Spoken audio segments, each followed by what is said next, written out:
Well, we've been talking about effective partnering, and we looked at how to identify them, coming up with a list, the type of partner not to partner with. Proverbs gives you those 7 red flags, the type that you want to. Always remember character counts. Unfortunately, I have partnered with people where character didn't count, and I didn't take it as a consideration, and those are the people that ended up stealing fortunes from the company, from me. And I just never thought. They had a great resume, they had good track records, but I never checked out their character. So character always counts. But now you've identified who you want to go after. Now we're into the part that most people are afraid of, and that is recruiting. How do I get that person on board? Now remember, when we talk about partners, we're not just talking about a legal business partnership. We're talking about advisors, friends, counselors, authors, speakers, anybody who you think can contribute to the areas that you're weakest in. And you might, for example, be wanting to recruit a mentor. And you don't want a mentor to mentor every area of your life, but there's one particular area that you want to strengthen. For example, for me, I needed to learn how to effectively communicate. And I ended up with a man that I thought, to this day, was the best communicator I had ever seen in my life. His name was Gary Smalley. He became my best friend. But he taught me some things about communication that I ended up using the rest of my life. And it really allowed me to become an effective and persuasive communicator. In fact, the techniques he gave me, I started a company right after I had learned these techniques. And you're going to learn these techniques. But right after I had learned them, we started a company, and its success or failure was going to ride on whether or not I could effectively communicate and persuasively move somebody watching one of my commercials. Could I get them over to the phone to order my products that I was selling on TV? And thankfully, Gary's techniques and skill sets that he taught me were amazing. We were able to generate over 40 million phone calls in response to 2-minute and 30-minute commercials. So anyway, recruiting. How do we get the person involved? Well, one thing is, when you get into our communications section, which is coming up pretty soon, and you'll learn these techniques. They are really critical in the communication side of what you do. And they will apply to the recruiting effort, because if you don't effectively and persuasively communicate your vision and what you really want out of a partner or a mentor, I can tell you there's a very small chance that they'll say yes. So the effective communication we're going to get into in a little bit, but one of our future sessions. But right now, there's a couple things you should know. Number one is you never present from your frame of reference. You've done your homework on the person you're trying to recruit. You've probably had to ask questions of people who knew them, or if they're a celebrity or somebody that is a complete stranger to you and all your contacts, and you've had to go online and learn about them. For example, I wanted to recruit Tom Selleck for a particular commercial, and Tom had gone on record saying he'd never do a TV commercial. And to date, as of that time, he never had done a TV commercial. And his agent told me he would never do a TV commercial. In fact, when I called her for this one particular project, she thought I was nuts because, and I think I've already told the story, because he was so firm. He had turned down a multi-million-dollar deal just for a small cameo appearance in a soft drink ad. And so she had just said, absolutely, positively, he will never do a commercial for you. And yet 6 months later, he did a commercial for me, and he did it for free. Why? Because I had read that his favorite magazine was National Review. And I was doing this, I was donating a commercial to National Review to try to build their subscription base. And I had read in TV Guide, which was a magazine that used to have a big circulation, Tom was the cover story. And in that, he said that National Review was his favorite magazine. So using that, I went ahead and approached him through his agent, and he ended up doing it, as did Charlton Heston. Charlton Heston had never done a commercial, but once again, National Review was his favorite. And so I went ahead. I didn't present this like you're doing it for me, and I really need you to say yes. President Reagan said yes, and he was president at the time. But I didn't need them to do it from my perspective. I was going from their perspective. I know that you love National Review. Yes, I do. I know that you really care about Bill Buckley, and you just think he's a genius when it comes to his political thought and so on. And so, unfortunately, they've got a very, very tiny circulation. And I think if we all work together, we can help them build their circulation to where they can make an even greater impact on America. But I need you to get excited about this, basically. So I'm not talking about what they're doing for me. I'm approaching them from their perspective, from their frame of reference. There are an awful lot of people that care about one thing and don't care about much else. So if you can tailor your presentation to that person, whether it be a phone call or a letter, to what they care about. So number one, what's their frame of reference? Number two, what are you really going to request? You're going to want to make sure that they don't see this as a huge commitment of their life, a huge commitment of all their time. They're going to end up not seeing their families at night because they're going to be committed to this and so on. So you want to be respectful of their time. So part of that is what you request in the beginning, whether you request it with a voicemail that you leave on their phone, or a text message, or a Facebook instant messenger type of communication. The first thing you're going to let them know is you're going to go from their perspective. So that's something like, I know you really care about such and such. We one time got 13 major celebrities to do a show for us for next to nothing. We made a $1,000 donation to each of their charities. So they're basically doing it for free. But it was on an environmental issue that they were all very excited about. So once again, it was getting them to do something they're passionate about.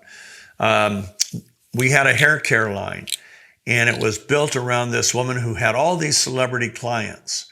So as I would approach each one of these clients, and these were big stars, big TV stars, big movie stars, big recording artists, I would never say, I'm doing this great commercial and I'd like you to be a part of it. No, I'd say, hey, I know you love this lady. And then I'd be quiet and they'd go, oh yeah, man, no, I'd do anything for her. Well, we have a chance to really put her on the map and basically take care of her retirement and really make sure that she is able to provide for her mother. She's concerned about the health care of her mother. This will take care of all of that. And I'm only going to need, at the most, a half hour of your time on a shooting day. I just need a cameo from you. Would you do that for Lori? And we ended up with big celebrities. I mean, we had, these were primetime TV stars. We had Cher. We had Tom, I won't even go through the names, but we had a bunch of them that said yes. Why? Because they love this lady, okay? And so, once again, their perspective. You always want to show that you're going to need just a little bit of time. So if you're asking for a meeting or a phone call, you don't say, can we talk for, if it's a phone call, you don't say, can we talk for 15 minutes? Because that's a big chunk for anybody that's worth their salt. So you'd say, hey, can we get on the phone? I only need 3.5 minutes. And usually if you do something like that, or 2.5 minutes, they'll say, sure. Well, you make sure that you've got enough information in that 2.5 minutes to get them excited and wanting to hear more. And then when you hit that mark that you promised you were going to hit, whether at 2.5, 3.5 minutes, you say, well, time's up, but thank you for giving me this time. And usually if you've done a good job at communicating, and we'll show you how to do this in our communication sessions, but if you've done a good job, they'll say, oh, no, I've got another 5 minutes. And so then you write down the time. They don't see you writing it down, but you know that when that 5 minutes is up, well, our 5 minutes is up. Thank you for giving me, man, you've given me 8.5 minutes. That's a lot more than I expected. Well, why don't we talk about this again? Sure, when's a good time? And but you never let them think that them saying yes to anything you say is going to be a drag. It's going to cost them time, effort, whatever. I one time, right after I wrote my first book, and I had chapters on partnering and mentoring, I got unbelievable number of phone calls, emails, and letters of people asking me if I could meet with them. My answer to all of them, because I was very busy at the time, was always no. Well, 2 guys locally that had read the book did everything I said in the book, and they put it into a very short letter, and I didn't even realize that they had read my material, but they used my own material against me. And of course I said yes. I went to lunch with them. They were being offered $1 million by a bank to buy out their little business. And so we talked for a while. I told them how to go back to the bank and how to reposition their counteroffer. Well, the bank ended up going clear up to $7.5 million offer for them. And these guys, thankfully, ended up becoming so convinced that their business was worth even more that they, when the bank says, okay, we'll take your counteroffer, they said, well, give us a couple nights to sleep on it. They slept on it. They say, no, we don't want to sell. But the point is, we took that offer from 1 million to 7.5 million. And it was fairly easy. They just had to do a couple things that I shared with them. So they had effectively partnered with me. We only had one lunch, but it was a life-changing lunch for them. The nice thing is it was a good lunch for me. It only took about, maybe we spent an hour together. They kept true to their time commitment. They said, we'll take you golfing. If you want to do a longer one, we'll take you to lunch, take you to breakfast, dinner. I said, let's do a lunch. And then I found out everything that I recommend for recruiting a mentor or a counselor and advisor, they had done every one of those in their letter. It was really cool. They had used the communication techniques that you're going to learn. So now we'll say you've recruited a partner, you've recruited a mentor, but let's stick with a partner. Let's say that they're actually agreed to do something in your business. Now we come to the final part of effective partnering. And it's one where people more often than not really blow it. And that is effective utilization and motivation. Okay, so I've got this great partner. He's got strengths where I've got weaknesses. And I want my partnership to really excel. Well, if his strengths are really where my weaknesses are, how foolish of me when he says, well, we need to do this, this, and this. And now from a perspective of weakness, I say, well, I think we really ought to do this, this, and this. Now, is that effective utilization? Absolutely not. That's ineffective utilization because I'm giving away a part of my business or part of my income to partner with this guy. I want to really get the best I can get out of him. And for both of us, because he's now partnering with me. And partnering, by the way, can be a key employee. It can be a consultant. It can be any of those things. Okay, so utilization. And I think I've told the story previously that a friend of mine was a wonderful financial analyst, got recruited by a company. He got in there. They ignored all of his advice for their client base. So the only people he really affected were the people he was affecting previously. So they had recruited this great asset, but they minimized the asset. So that's ineffective utilization. Now, motivation. You want to provide what the partner needs when you motivate.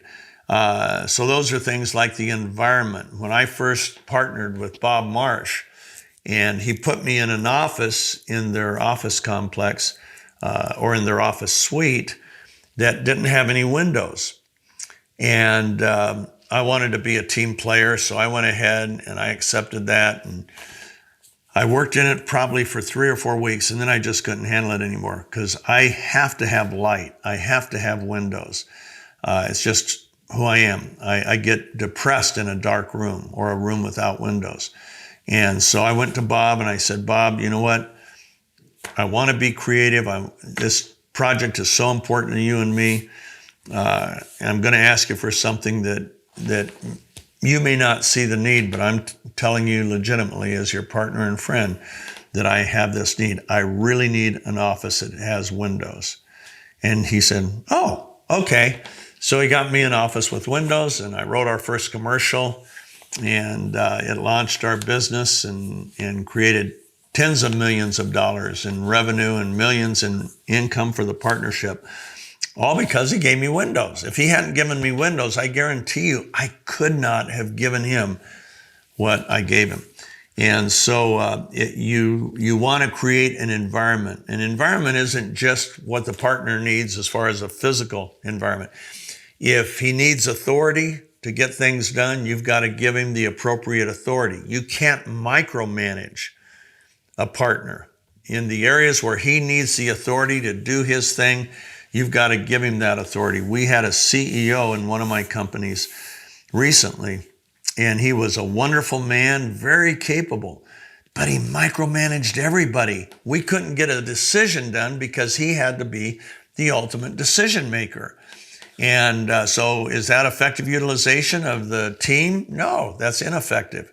That's duplication, not delegation. Delegation is an important part of partnering. Delegating is how you extend your time. There's only X number of hours in a week. I think there's 168 hours a week. And you can't turn that into 300 hours, but you can if you effectively delegate. So you need partners and key people that you can feel the freedom to delegate. And so that's an important part of motivation. Now, here's something that applies to parenting, marriage, on-the-job motivation, whatever. People tend to motivate others to get something they want or get something done with one of two motivations. They can either use fear and intimidation, or they can use honor or love and positive motivation. Now, fear will always get you a faster result. I need you to do this by 5 o'clock, and you better get it done, because if don't get it done, you're going to be working all weekend, because I've got to get this done today. Okay, that's fear. Okay, a better way to do it is with honor. You know, we've got to get this project done before the weekend, or you and me and other people on the team, we're all going to have to come in on Saturday and maybe even Sunday to get it finished. So what do you think you could do to help us accelerate that and maybe get it done by 5 or 6 tonight? Is there anything you can think of? Now what I've done, I've basically got the same message, but I've made him a partner in creating that message. And he can say, well, you know what I can do? I had a meeting scheduled for this, and I was supposed to make this call. I'll just put it all aside. Let me get off by myself, and I'll get it done. See? Now you've honored that. And then you honor it with what? Praise. Oh, thank you. This is such a big help. Then when they get it done on time, then you really honor them with more praise. Not flattery. Okay, there's a difference. Flattery, you are focusing on something they don't have a lot of control of. Maybe how they look, maybe how their voice sounds, or anything like that. Praise is on something they do have control over, how they treat other people. Now somebody's gone out of their way to get your project done on time, so you praise it. Wow, This is terrific. I don't know where I would have been if you hadn't stepped up to the plate, and you've hit a home run, and I am so grateful. So you always show praise. Now, fear, like I said, can get things done more quickly. You can hit deadlines and so on with fear, but it ultimately undermines and can even destroy a relationship. And when the relationship's gone, what do you have? You have nothing, okay? Everything good comes out of building strong relationships. So motivate with honor, kindness, love, clarity. Clarity is really important. If you say, I need you to do this, this, and this, and you've left 3 things blank that you need to be done, well, they'll finish it, but there'll be 3 holes in whatever they're doing. And you want to blame them. I can't believe you go to all that work, you give me this, and look at what you left out. Come on, common sense. What were you thinking?